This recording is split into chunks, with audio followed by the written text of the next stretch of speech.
जय हिंद दोस्तों। आप सभी का सिद्धार्थ सर यूट्यूब चैनल पर स्वागत है।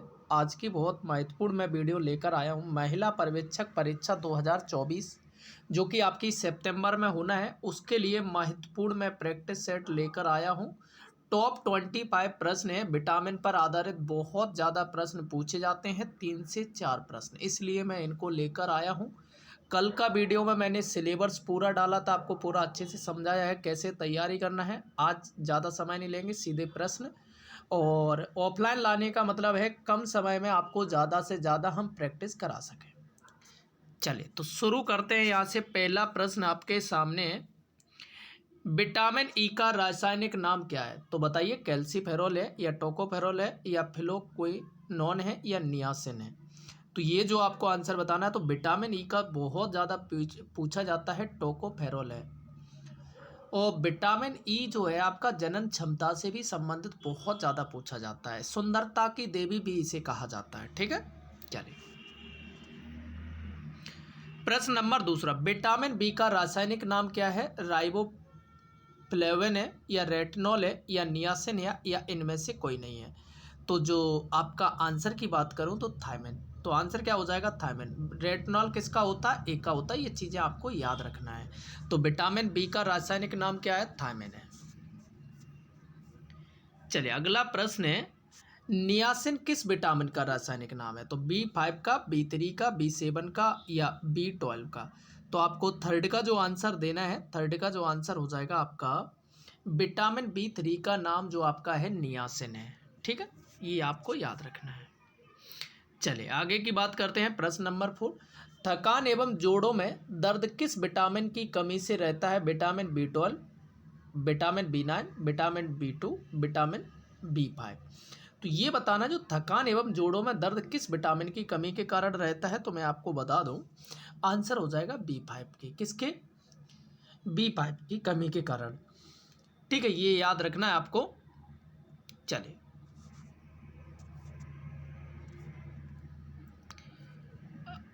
पीडीएफ लेने के लिए आपको ग्रुप का भी नंबर दे देंगे और व्हाट्सअप नंबर दे देंगे और टेलीग्राम से भी आप जुड़ सकते हैं, लास्ट में बता देंगे। विटामिन के की कमी से होने वाला रोग बताइए। खून का थक्का नहीं बनना, खून का थक्का बनना, बालों का झड़ना, विटामिन या उपरोक्त सभी? तो B5 का जो मैं आपको बता दूं, जो विटामिन की अगर कमी आती है तो खून का थक्का नहीं बनता। जैसे किसी का चोट लग जाए, जब चोट लगती है तो जो खून रुकता नहीं है, तो समझ लेना कि कहीं ना कहीं विटामिन के की कुछ कमी में कुछ दिक्कत है। बात क्लियर है? चलिए अगला प्रश्न है, पेलाग्रा रोग किस विटामिन की कमी से होता है? B5, B2, B3, B7? तो 6 के अगर मैं आंसर की बात करूं तो आंसर हो जाएगा आपका विटामिन B3 के कारण। किसके कारण? पेलाग्रा रोग किस विटामिन के? B3 के। चलिए अगला प्रश्न है कि विटामिन ए का रासायनिक नाम रेटिनॉल, थायमिन या कैल्सीफेरॉल या इनमें से कोई नहीं? तो देखिए मैं आपको 7 का आंसर की बात कर दूं, अभी मैंने बताया था कुछ समय पहले, विटामिन ए, थायमिन बी और कैल्सीफेरॉल आपका डी हो जाएगा। ठीक है, ये चीज़ें आपको याद रखना है।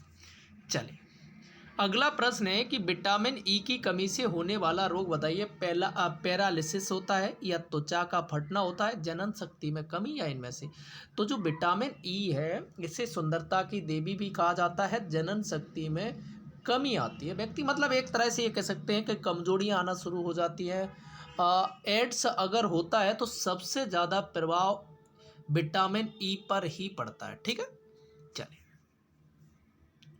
अगला प्रश्न है कि विटामिन डी की कमी से होने वाला रिकेट्स, स्कर्वी, एनीमिया या पीलिया? तो देखिए मैं आपको बता दूं, जो विटामिन डी की कमी से होता है रिकेट्स। क्या होता है? रिकेट्स होता है।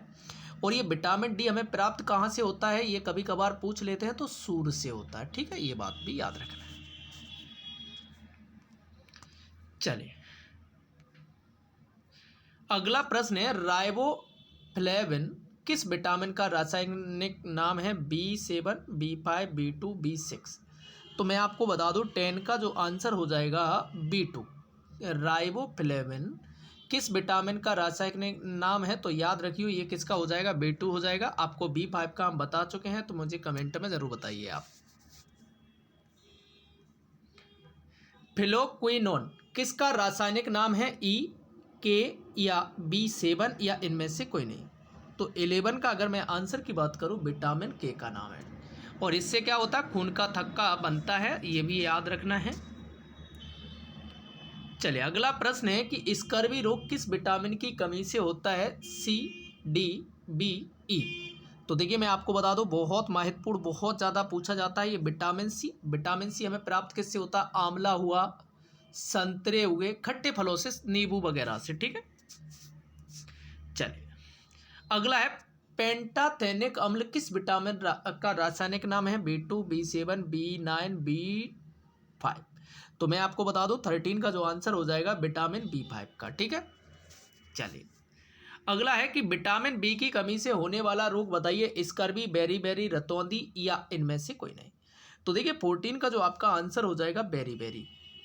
ठीक है, रतौंधी किससे होता है? ए की कमी से। स्कर्वी किससे होता है? सी की कमी से। मैंने सारी चीज़ें आपको बता दी है। ठीक है, आपको भी पता होना चाहिए। अगला है कि विटामिन डी का रासायनिक नाम क्या है? राइबोफ्लाविन या फ्लुकोइनोन या टोकोफेरोल या कैल्सीफेरोल। तो देखिए ये मैं पिछले वीडियो में भी बता चुका हूँ। कैल्सीफेरोल किसका होता है? विटामिन डी का। ठीक है, टेकोफेरोल किसका होता है? ई का। फिलोनोन किसका होता है? के का। एफ का, के का मान ले, एफ लिख गई है वो के। ठीक है, साइनोकोबालामिन कौन से विटामिन का रासायनिक नाम है? B7, B9, B11, B12। तो ये बहुत ज़्यादा प्रश्न पूछा जाता है। तो 16 का जो आंसर हो जाएगा B12। कोबाल्ट पाया जाता है इसमें, ये भी पूछा जाता है कौन सा है जिसमें कोबाल्ट? तो विटामिन B12 में। पायरिडॉक्सिन किस विटामिन का रासायनिक नाम है? B9, B6, B3, B7। तो देखिए मैं 17 का अगर मैं आंसर की बात करूं, B6 का नाम है पायरिडॉक्सिन। ये याद रखना है, पूछ जाते हैं। अगला है कि विटामिन B7 का रासायनिक नाम क्या है? बायोटिन, थायमिन, नियासिन, बायोसिन। तो देखिए मैं 18 का अगर मैं आंसर की बात करूं, बायोटिन बोलते हैं B7 को। ठीक है, अगला प्रश्न है कि रतौंधी रोग किसकी कमी से होता है? Vitamin C, vitamin B, vitamin A, इनमें से कोई नहीं। मैं बहुत बार आपसे अभी बता चुका हूं। तो किससे होता है? विटामिन ए से। स्कर्वी किससे होता है? सी से, ये याद रखना है। बेरी किससे होता है? बी से। चलिए विटामिन सी का रासायनिक नाम क्या है? राइबोफ्लेविन या एस्कार्बिक या कैल्सीफेरोल या सिट्रिक अम्ल। रासायनिक नाम बताना है आपको। तो 20 का जो आंसर हो जाएगा आपका बी आंसर, एस्कार्बिक। ठीक है, अगला प्रश्न है कि हरी सब्जियों में ज्यादातर कौन सा विटामिन पाया जाता है? ए, बी, सी, डी। तो ये अच्छा प्रश्न है। तो मैं अगर यहाँ से बात करूँ तो ये हो जाएगा विटामिन ए। ठीक है, और विटामिन ए किसके लिए होता है? इसकी कमी से रतौंधी, जो रात में कहते हैं थोड़ा थोड़ा धुंधला दिखता है। खट्टे फलों में कौन सा विटामिन पाया जाता है? ए, बी, सी। तो मैं बता चुका हूँ कौन सा होता है, वो सी होता है। कौन सा होता है? वो सी होता है। ये आपको याद रखना है। चलिए अगला प्रश्न है आपका 23। मछली के यकृत के तेल में कौन सा विटामिन पाया जाता है? ए, डी, सी, ई। तो मैं आपको बता दूं 23 का जो आपका आंसर हो जाएगा, याद रखियो, विटामिन डी। और विटामिन डी किससे प्राप्त होता है? सूर्य से होता है। ये नेचुरल है। पूछा जाता है प्रकृति में जो एक पाया जाता है वो कौन सा, मतलब नहीं पाया जाता है, जो हमें नेचुरल मिलता है, वो कह सकते हैं विटामिन डी। ठीक है, अगला प्रश्न है। अगला है कि किस विटामिन की कमी से मसूड़ों में खून निकलता? तो ई, ए, डी, सी। तो देखिए मैं आपको बता दूं, जब मसूड़ों में दिक्कत आ जाए तो समझ लेना कि खटाई की दिक्कत आ रही है। ठीक, तो यहां से कौन सा हो जाएगा? विटामिन सी हो जाएगा। और जब सूखा हो तब कौन सा होगा? डी। अगला प्रश्न है चर्म रोग में कौन सा विटामिन सहायक है? विटामिन सी, बी, ए, डी। तो देखिए मैं आपको बता दूं 25 का जो आंसर हो जाएगा विटामिन सी। चर्म रोग के लिए कौन सा? जैसे घाव वगैरह भी हो जाए तो विटामिन सी अगर आप नींबू वगैरह लगाएंगे तो थोड़ा ठीक जल्दी होने की संभावना रहती। तो देखिए ये थे आपके 25 प्रश्न। मैं आप लोगों को बता दूं, अब देखिए मैं इस बार लाइव क्लास अगर आप लोग कहेंगे तो मैं लाइव लेकर आऊँगा। बाकी के मैं आप लोगों को मैं बता दूँ, अगर सिलेक्शन लेना, कल भी मैंने यही बात बोली थी, अच्छे से आप मार्केट जाइए, डिटेल वाले सब्जेक्ट की किताब लेके आइए। यूट्यूब के चक्कर में ज़्यादा नहीं पढ़ो। प्रैक्टिस है, मैं जब कभी करा दिया करूँगा। तो आपको 2 किताब लेना है, एक लेना है डिटेल्स और दूसरी लेना है ऑब्जेक्टिव। तो डिटेल आपको पढ़ के फिर ऑब्जेक्टिव लगाना है। आपसे कितने प्रश्न, अगर आपसे ऑब्जेक्टिव बनने लगे समझ लेना आपकी नौकरी पक्की है। ये यूट्यूब वाले कुछ नहीं होते, 10-20 प्रश्न लेके आएंगे और उससे कुछ होने वाला नहीं है। 2 घंटे 1 घंटे में 20 प्रश्न करवाते हैं, उनसे कुछ होने वाला नहीं। तो मैं सभी से यही चाहूँगा, अगर आप लोग मुझे मानते हैं, मैं ईमानदारी के साथ कह रहा हूँ, आप अच्छे से डिटेल प्लस ऑब्जेक्ट और खुद से ही नोट्स बनाइए। आपको सितंबर अभी आपके पास समय है, अच्छे से मेहनत करिए। मैं गारंटी देता हूँ, अगर आपने इस तरीके से मेहनत की है, आपका सिलेक्शन कोई नहीं रोक सकता। Thank you.